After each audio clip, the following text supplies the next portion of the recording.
हम देखते हैं कि एक कहानी अनफोल्ड हुई है और उसके साथ में एक कैरेक्टर की भी बुनियाद रखी गई है, विजय, जो जिसका बाप एक ईमानदार ट्रेड यूनियन लीडर होता है, लेकिन उसको धोखे से उसको समाज के सामने अपमानित कर दिया जाता है और उसके हाथ पे लिख दिया जाता है मेरा बाप चोर है।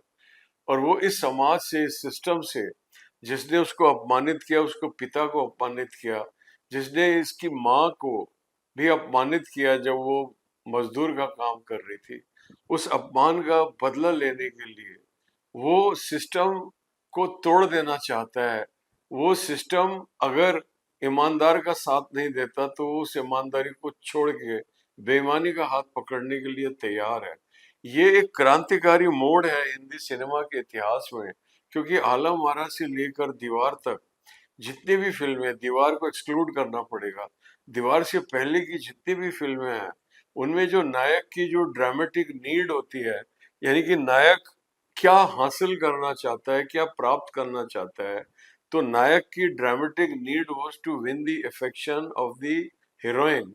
लेकिन दीवार फिल्म के अंदर नायक की जो ड्रामेटिक नीड है, that is not to win the affection of the heroine. Heroine तो अपने आप ही उसके प्रति अट्रैक्ट हो जाती है, उसके कैरेक्टर के प्रति अट्रैक्ट हो जाती है। नायक का जो ड्रामेटिक नीड है, that is to achieve justice. जो उसके पिता के साथ अन्याय हुआ, वो जो उसकी माता के साथ अन्याय हुआ, जो उसके परिवार के साथ अन्याय हुआ, उस अन्याय का वो बदला लेना चाहता है। और विजय जो पात्र है, ये भारत के लैंडस्केप पर उभरा एक नया महानायक बनकर, अमिताभ बच्चन के रूप में, जिसको की संज्ञा दी गई angry young man. Who was this angry young man? What was the anger against? There was social unrest going on at that time in this society, in the political arena also. JP had launched Sampurn Kranti, which symbolized discontentment. Indira Gandhi herself was discontented with the policies of her father, and she was approaching politics in a different manner.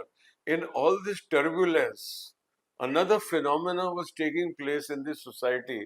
The society since 1947 till 10 saal 57 67, when with the arrival of the 70s, a certain segment of the society became economically prosperous. हम दोनों एक साथ इस footpath से उठे थे, लेकिन आज तुम कहां रह गए और मैं कहां गया। इकोनॉमिक प्रॉस्पेरिटी आई समाज के अंदर, तो जो महात्मा गांधी की वैल्यूज थी, सिंपल लिविंग, हाई थिंकिंग, वो चैलेंज हुई। और उनके साथ साथ जो उनकी ये वैल्यू थी, that you can not reach the right ends without pursuing the right means, इसको चैलेंज दिया गया। मेरे आदर्श मुझे इसकी इजाजत नहीं देते हैं। उफ, तुम्हारे उसूल, तुम्हारे आदर्श। ये जो हमारा नायक है एंग्री यंग मैन, ये सोशल जस्टिस को प्राप्त करने के लिए ये रिवेंज की थीम लेके चल रहा है, और उसको उसने सोशल जस्टिस का मेटाफर बना के रखा हुआ है। और ये थ्रू आउट 70s ये रूल करता है बॉलीवुड के लैंडस्केप को, और आज तक उसका प्रभाव महसूस किया जा सकता है। नायक के चरित्र का निर्माण हुआ, जिसको कि एंटी हीरो भी कहा गया, और जो प्रॉपर हीरो है वो इस फिल्म का शशि कपूर है, जिसके कि जीवन का लक्ष्य एक अच्छा मध्यम वर्गीय जीवन जीना है, पढ़ लिख कर नौकरी प्राप्त करना है। वो पढ़ लिख कर नायिका का प्रेम प्राप्त करता है, नौकरी प्राप्त करता है, और एक अच्छे बच्चे की तरह जिंदगी काटता है। लेकिन ये वाला जो हीरो है, ये इस फिल्म में विजय को ना हीरोइन मिलती है, ना कुछ, और एंड में वो खुद भी जीवन भी नहीं उसको मिलता, उसको मृत्यु को अंगीकार करना पड़ता है।